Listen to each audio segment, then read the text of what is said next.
কিমান কষ্টৰ ফলত মানে ধনী ঘৰৰ ল'ৰা এটা পাইছোঁ মোৰ মাজনীৰ কাৰণে ইমান যে বিচাৰিছোঁ কিমান দুখীয়া ঘৰ হেৰি আহে আকৌ ছোৱালীজনীক বিয়া কৰাবলৈ দুখীয়া ঘৰলৈ দি কিনে তাৰ জীৱনটো বৰবাদ কৰিব নোৱাৰো নহয় সেইকাৰণে আৰু ধনী ল'ৰা বিচাৰি অৱশেষত এটা পালোঁ চহৰত চাকৰি কৰা ল'ৰা এটা পালোঁ এতিয়া এই ধুনীয়াকৈ আজি চাবলৈ আহিব চাব আহিলে মানে দি পঠিয়াই দিম আৰু তাৰ জীৱনটো একেবাৰে সুখৰ হ'ব এতিয়া টকা পইচাৰ অভাৱেই নহ'ব মই যেনেকৈ হ'লেও থাকিম আৰু অকলশৰীয়া মানুহ মা তই ইয়াত আছ মই তোক যে ইমান বিচাৰি ফুৰিছোঁ নহয় ক'তনো গলি বুলি পাবহিয়ে হ'ল বোলে পালেহিয়ে গাঁৱৰ তিনিআলিটোত পালেহিয়ে বুলি কৈছে মানে বেছি দেৰি নকৰোঁ বুলি কৈছে ভাত পানী নাখাওঁ বুলি কৈছে মানে চাহ খায়ে যাম বুলি কৈছে পাবহি হ'ল নেকি তোক যে বৰ ধুনীয়া লাগিছে শাড়ীখন ক'ৰ পৰা পালি কাৰ পৰা আনিলি মই হেৰি পৰা ৰমলা খুৰিপা এখন আনিব কৈছিলোঁ ধুনীয়াকৈ জোৰকৈ মেখেলা চাদৰ এযোৰ পিন্ধিবি বুলি কৈছিলোঁ তই কাৰ পায় শাড়ী নিচিনা এখন পাতলাকৈ আনিলি কিন্তু ধুনীয়া দেখিছে দে হেৰি যা কজা মেচা এটা কাপ চাপখিনি মোহাৰি থাকে দিব বেছি দেৰি নকয় বোলে কিবা কাম আছে কৈছে অফিচৰ চাকৰি কৰে নহয় তোৰ হ'বলগীয়া জোৱাইটো হেৰিয়ে চাকৰি কৰে সেইকাৰণে বেছি দেৰি নকৰোঁ বুলি কৈছিলে আকৌ সেই তোক পটককৈ চাহতে দেখিছেই তেনে এবাৰ তাৰপিছত এতিয়া আকৌ ভালকৈ চাই মেলি যাব আৰু পাৰিলে মানে বিয়াখন আজি নহ'লে কাইলৈ ভিতৰতে মানে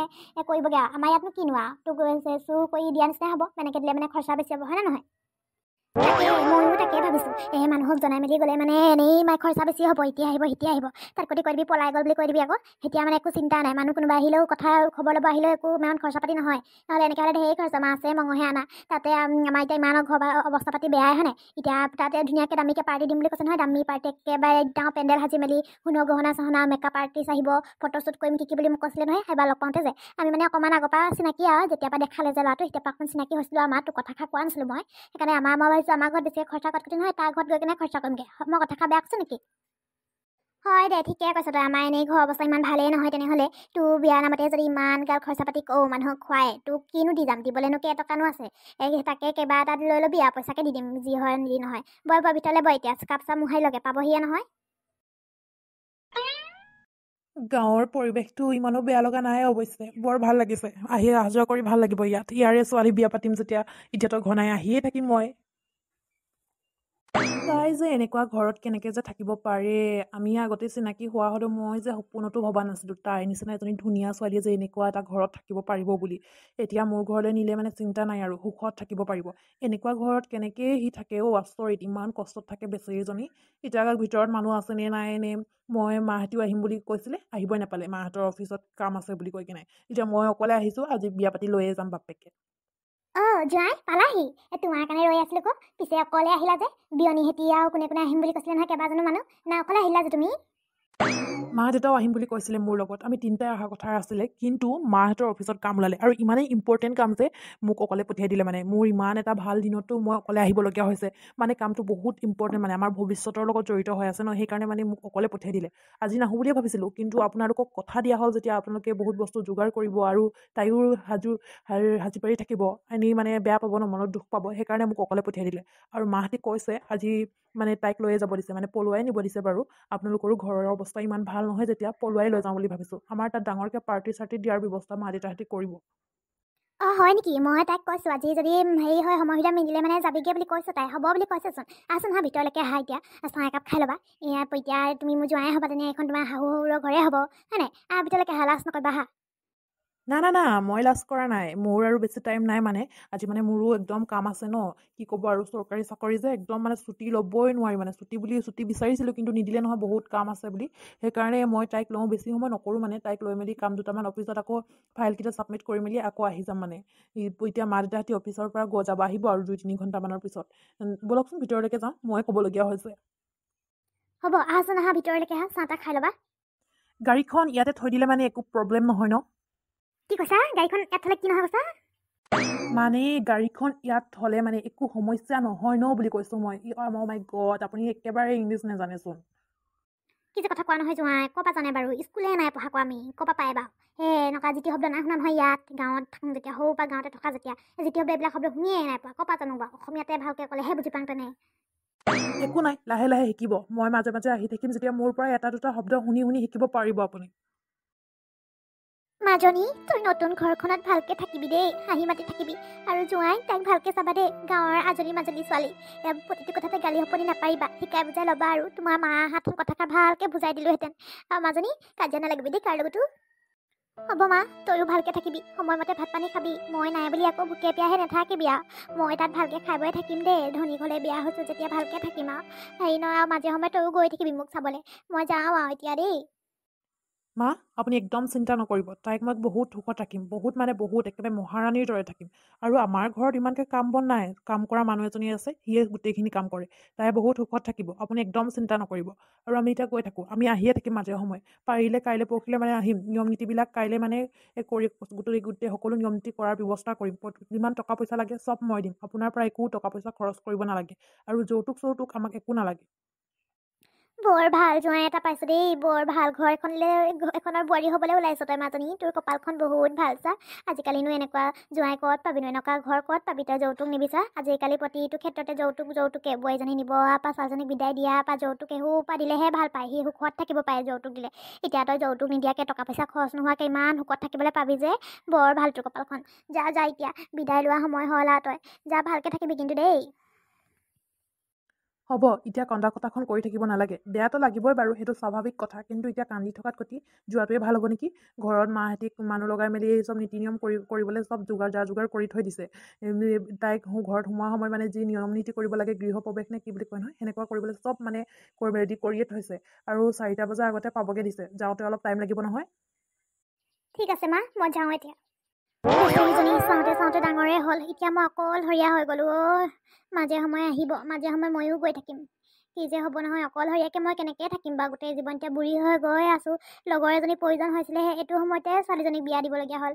গোটেই জীৱননো সি কেনেকৈ থাকিবনো, বয়স গৈ থাকিব, আকৌ ল'ৰাও নাপাব নহয় পিছত। এতিয়া ধুনীয়াকৈ চাকৰি কৰা ল'ৰা এটা পাইছে, দি দিছোঁ। মনটো বেয়াও লাগিছে আৰু এপাকে ভালো লাগিছে দেই মোৰ। বিয়া বুলি লাগি থাকোঁতে, অফিচৰ কাম কৰি থাকোঁতে বোৱাৰীজনীৰ হাতৰ একো এজাত বস্তুৱে খাব পোৱা নাই নহয়। আজি কফিকে বনাবলৈ দিওঁ বোৱাৰী হাতৰে কফি একাপ খাই চাওঁ। আজি এনেও কাম কৰা মানুহজনীয়ে নাই আহা। গাঁৱৰ ছোৱালী যেতিয়া এইবিলাক কামত এক্সপাৰ্ট হ'ব। বোৱাৰী ক'ত আছা, এইফালে আহাচোন। মোক মাতিছিলে। বোৱাৰী মাতিছিলোঁ। এতিয়া চাওঁতে তোমাৰ বিয়া হৈ এমাহে হ'লচোন ন, এখন ঘৰলৈ আহা। তোমাৰ হাতৰ একো এটা বস্তু খাবলৈ সময় পোৱা নাই নহয়। বিয়া বুলি পাৰ্টি চাৰ্টি কৰোঁতে, কি কৰোঁতে, ঘৰে যাওঁতে তোমাৰ হাতৰ পৰা মানে একো চাহ একাপো খোৱা নাই হোৱা। হেৰি নহয়, পাৰা যদি কফিকে একাপ বনাই আনাকেচোন যোৱা। মোৰ ইমান মাথাটো বেয়া লাগিছে নহয়, গাটো কিবা লাগিছে মানে, এইকেইদিন টোপনি ক্ষতি হোৱা নিচিনা হৈছে নহয় তোমাৰ বিয়াৰ কাৰণে। মা, কেনেকৈ বনাইনো সেইটো? মই বনাব নাজানো নহয় মা। মই যে এইবিলাক কাম একোৱেই নাজানো। অকল মই ভাত আৰু চব্জি আৰু দালহে বনাব জানো। আৰু ঘৰ চৰ সাৰিবলৈ পাৰোঁ, মুচিবলৈ পাৰোঁ। কিন্তু ইয়াতচোন পানী দিয়ে মুচে। পানী দিবা কেনেকৈ মুচে মই সেইবোৰো ভালকৈ নাজানো নহয় মা। মোক শিকাবচোন ভালকৈ। মই আপোনাৰ লগত ভালকৈ কথা পাতিবলৈ সময়ে নাই পোৱা, আপোনাক লগেই নাই পোৱা। বিয়াৰ পিছৰে পৰা আপুনি অফিচত যায়, ৰাতি আহে, আকৌ মই অকলে থাকোঁ যে। মই আপোনাক সুধিম বুলি ভাবি আছোঁ। আৰু মই গেছটো জ্বলাব নাজানো নহয় মা। কি? তই গেছটো জ্বলাব নাজান? তোমাৰো ঘৰত একো নাই নেকি এইবিলাক গেছ? তই মানুহে গৰু হা? আজিৰ দিনত জানো এনেকৈ গেছ জ্বলাব নজনা থাকে জানো? এনেবা মাথাটো গৰম হৈ আছে মানে মোৰ, আৰু সি হেনো গেছ জ্বলাব নাজানে। এতিয়া তই থাকোঁতে কি কাম কৰা মানুহজনীও নাই আহা, তই থাকোঁতে কি মই নিজে বনাই খামগে নেকি? আৰু তোক মই এতিয়া গেছ জ্বলাবলৈ শিকাই থাকিম নেকি? কি যে এজনী বিয়া পাতি আনিলে নহয়, চাই চিতি আনিবলৈ দিছিলোঁ, আনিলে এইজনী। আমি নোযোৱাৰ কাৰণে এইবিলাক হ'ল। আমি যদি ভালকৈ গৈ কিনে চোৱাহেঁতেন, তোক মই একেবাৰে কেঞ্চেলে কৰি দিলোহেঁতেন। কুচ টাইমৰ লাইক নহয় মা। মই বিয়া হৈ অহা এখন ঘৰলৈ 1 মাহ হৈছে কি নাই হোৱা। আপুনি যে মোক এনেকুৱা ব্যৱহাৰ কৰিছে, কিয় এনেকৈ কৈছে মা? আপোনাক যে মই এনেকুৱা বুলি ভবা নাছিলোঁ সপোনতো। কিয় বা এনেকৈ কৈছে মই নাজানো। আমাৰ ঘৰত ইমান টকা পইচা নাই যে আমাৰ গেছ চেছ কিনি মেলি জ্বলাই থাকিম। ঘৰতে খৰি আছে বাৰীতে, সেইকাৰণে জুইতে জ্বলাওঁ। জুই জ্বলাই ভাত শাক বনাওঁ, সেইকাৰণেহে নাজানো কিবা। আপুনি শিকাই দিলেনো কিহে পাইনো? তই মুখে লাগিছ, তোক মই এটা চৰ দিওঁ ৰ। মছলা পালি, নেক্সট টাইম মোক এনেকৈ কথা নকবি। মোক আমুকটো শিকাই দে, তামুকটো শিকাই দে বুলি নকবি। মোৰ ল'ৰাই আজিলৈকে মোক এনেকৈ কৈ নাই পোৱা, আৰু তই মোক কৈছ মোক এইটো শিকাই দে সেইটো শিকাই দে বুলি। যি জান নিজে কৰিবি, আৰু নজনাটো নিজে শিকিবলৈ চেষ্টা কৰিবি, বুজিলি নহয়? ভিক্ষাৰী ঘৰৰ ছোৱালী যে, ক'তটো জানিবি। ধনী বুলি একদম আহিলি আৰু। এনেকৈ জানো ছোৱালীজনীক বিদায় দিয়ে জানো?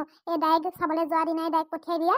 মইনো কিনো কয় বুলি নিয়ম নীতিবিলাক চব ইয়াতে কৰি থৈছোঁ। আজি পাৰা যদি লৈ আহিবি বুলি ক'লোঁ। তাৰ মাকজনী যেনেকুৱা একেবাৰে ধনী ঘৰৰ ল'ৰা পাই কিনে পঠিয়াই দিলে। বৰ একেবাৰে সুখত থাকিবলৈ পাৰিম বুলি ভাবিছে চাগে। যৌতুকৰ নামত একো এজাত বস্তু লাগি নাই আহা, তোক মই মাৰিয়ে পেলাম একেবাৰে। মা, মই কি একো ভুল কৰিলোঁ বাৰু? আপুনি যে মোক এনেকৈ শাস্তি দিছে, কি ভুল কৰিলোঁ বাৰু? মোৰ জীৱনটো এনেই কিয় বৰবাদ কৰি দিছে আপুনি? মই আপোনালোকক এনেকুৱা বুলি সপোনতো ভবা নাছিলোঁ দেই। মা, কি হৈছে এইবোৰ? ইমান হুলস্থুলখন যে, আৰু মোৰ অফিচলৈ যাবলৈ টাইম হৈ গ'ল। তুমি যে মোক চাহ একাপ দিয়াগে নাই, ইমান সাহস বাঢ়ি গৈছেনে তোমাৰ এইকেইদিনতে? চোৱাচোন, মায়ে মোক বিনা কাৰণত এটা থাপৰ দিছে। মই গেছটো জ্বলাব নাজানো, মোক শিকাই দিয়ক বুলি কওঁতে মায়ে মোক এটা চৰ দিছে। মাক কিবা এটা কওক, মোক এনেকৈ মাৰপিট কৰিবলৈ নিদিব মাক। কথা লগাইছ তই হা? কথা লগাবলৈ আহিছ তই হা? মোৰ ল'ৰাক মোৰ বিষয়ে কথা লগাব আহে। আমাৰ দুটাৰ মাজত কাজিয়া লগাম বুলি ভাবিছ নেকি হা তই? মায়ে তোক থাপৰহে মাৰিলে নেকি? মইতো তোক চুলিত ধৰি গোটেই বাহিৰ কৰি দিব দিছিলোঁ। খোজকাঢ়ি মোৰ লাইক নহয়, একেবাৰে বহি বহি খাই থাকিবলৈ জানো। কাম কৰা মানুহজনী নাই আহা, কামবিলাক কৰিব নোৱাৰো। ৰুম চুম সাৰিব লাগে, খিৰিকি চিৰিকি মুচিব লাগে, সেইবিলাক ধান্দা নাই। অকল মানে মোক চুপতি মাৰি থাকিবলৈ তাই। কি কাৰণে মাৰিলে? কিবা এটা পেক পেকাইছিলি চাগে, আকৌ ওপৰ হ'ব বিচাৰিছিলি চাগে, মালিকনী হ'ব বিচাৰিছিলি চাগে, টকা পইচা কেইটামান চুবলৈ পাইছ তো। সেইকাৰণে মানে সি মানে মালিকনী হ'ব বিচাৰিলে, সেইকাৰণে মায়ে চব থাপৰ মাৰিছে তোক। এনেইতো থাপৰ মাৰিব নামাৰে মায়ে। ওলা, তোৰ নিচিনা এজনী এখন ঘৰত আৱৰ্জনা হিচাপে থকাত কৰি নথকাই ভাল। খোজকাঢ়ি মই লাইক নহয়, তোক শিকাই বুজাই ল'ব নোৱাৰো নহয়। চুলিত ধৰি এতিয়া বাহিৰ কৰোঁ নে তই নিজে ওলাবি। গৈ কেনে গুদাম ঘৰটোত থাকিবি। তাতে কেতিয়াবা কাম কৰা মানুহজনী আহিলে ভাত পানী তাতে দি দিম, তাতে খাবি। নহ'লে যদি তোৰ ইয়াত জীয়াই থাকিবলৈ মন নাই, তেনেহ'লে মৰি যাবি, নহ'লে মাৰৰ ঘৰলৈ গুচি যাবি। কি মা, এয়া আপুনি কি কৈছে? মইনো কেলে গুদাম ঘৰত থাকিমনো? আৰু মই ঘৰলৈ ঘূৰি যাব নোৱাৰো। মাৰ সন্মানৰ কথা আছে। গাঁৱৰ মানুহে কিবা কিবি ক'ব, মাক বেয়া বেয়া কি ক'ব। ছোৱালীজনী বিয়া দি লৈছিলে নহয় ধনী ঘৰলৈ, এতিয়া ঘূৰি আহিলে, থাকিব নোৱাৰিলে বুলি ক'ব। নোৱাৰো মই ঘৰলৈ ঘূৰি যাবলৈ। আৰু মোক কিয় বাৰু এনেকুৱা শাস্তি দিছে আপোনালোকে? কি ভুল কৰিলো কওকচোন মই? কি ভুল কৰিলি মানে? তই এতিয়ালৈকে নাজানই নেকি তই কি ভুল কৰিলি? মই সম্পত্তিৰ কথা কোৱা নাই ক'লে তই নিজে জানিব লাগে নাই সম্পত্তি কিবা আনিব লাগে বুলি। প্ৰথমতেতো এনেই নালাগে কমেই, আজিকালি সম্পত্তি লোৱাটো বহুত ডাঙৰ ক্ৰাইম বুলি কৈছে, মানে জেল হ'ব পাৰে আমাৰ। মই ভাবিছোঁ তই জানি বুজি কিবা এটা আনিবি, নাই ক'তনো আনিব, একেবাৰে একো এটা বস্তু সম্পত্তি হাতত অহা নাই। সম্পত্তি আন, তেতিয়াহে থাকিব পাবি তই। 1,00,000 টকা ঘৰৰ পৰা খুজি আন, তেতিয়াহে এখন ঘৰত থাকিব পাবি, নহ'লে ওলাই যাবি ঘৰৰ পৰা। 1,00,000 টকা? 1,00,000 টকানো ক'ৰ পৰা পাম? আমাৰ নিচিনা দুখীয়া ঘৰৰ মানুহে আমাৰ মাটি বাৰীখিনি বিক্ৰী কৰিলেও 1,00,000 টকা নাপাম চাগে। আৰু মোৰ কাৰণে মাটি বাৰীখিনি কেলে বিক্ৰী কৰিব লাগিছে? মায়ে 1,00,000 টকা ক'ৰ পৰা যোগাৰ কৰি দিব? কাৰোবাৰ পৰা ধাৰলৈ ল'লেও মায়ে গোটেই জীৱনটো সেই 1,00,000 টকা ঘূৰাওঁতে যাব। কিন্তু কি যে কৰোঁ নহয় মই এতিয়া? কিয় বাৰু এনেকুৱা লোভীয়া হৈছে আপোনালোকে? ইমানকাল ধন সম্পত্তি থকাৰ স্বত্তেও অকল আনৰ সম্পত্তিৰ আশা কৰি আছে যে? আনৰ ধন সম্পত্তিৰ আশা কিয় কৰিছে বাৰু? ওলা, তই লেকচাৰ মাৰিবলৈ তোৰ সময় নাই মোৰ। মোৰ এতিয়া অফিচত যাব লাগে। তোৰ এই কথাবিলাক শুনি থাকিবলৈ মোৰ একদম সময় নাই। ওলা জলি, চুলিত ধৰি উলিয়াম মই তোক এতিয়া। জলিয়া, বাহিৰলৈ আহ। বাহিৰৰ গুদাম ঘৰত থাকিবি বুলি কৈছ নহয় তোক আজিৰ পৰা। মা এৰি দিয়ক, দুখ পাইছোঁ মই। চুলিখিনি নধৰিব মা, দুখ পাইছোঁ মই। মই যে ইহঁতক এনেকুৱা বুলি সপোনতো ভবা নাছিলোঁ। কিয় বাৰু ইহঁতে মোৰ লগত এনেকুৱা কৰিলে? ভাবিছিলোঁ ধনী হ'লেও ইহঁতে বহুত ভাল, বেলেগ ধনী মানুহৰ নিচিনা নহয়। মই ইয়াৰ লগত সুখত থাকিব পাৰিম বুলি ভাবিছিলোঁ, কিন্তু এয়া মোৰ কি হ'ল? সেইকাৰণে ধনী বুলি পটককৈ বিয়া হ'ব নালাগে। মই বহুত বেয়া পস্তালোঁ। ভালকৈ ল'ৰাটোক বুজি নলৈ মেলি মই বিয়া হৈ আহিলোঁ। এতিয়া মোৰ এয়া অৱস্থা, থাকিবলৈ ঘৰ নাইকিয়া নিচিনা হৈছে। ৰাইজসকল, ভিডিঅ'টো যিমানতে সামৰি দিছোঁ। আপোনালোকে যদি ভিডিঅ'টো চাই ভাল পালে তেনেহ'লে কমেণ্ট কৰি জনাই দিব। লগতে মোৰ চেনেলটো যদি নতুনকৈ আহিছে তেনেহ'লে ছাবস্ক্ৰাইব কৰিবলৈ একদম নাপাহৰিব।